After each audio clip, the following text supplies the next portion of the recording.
श्री स्वामी समर्थ. मेघना वारेचोरग्या यूट्यूब चॅनलवर आपले स्वागत आहे.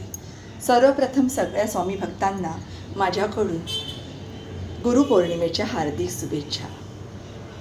आज माझा जेवणाचा बेत तुम्हाला दाखवते. भात आहे, पिठलं आहे,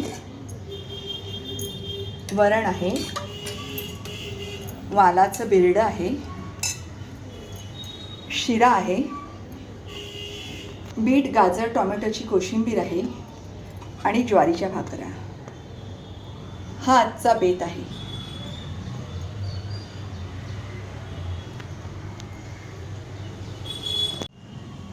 ही आहे आजच्या आपल्या नैवेद्याची थाळी.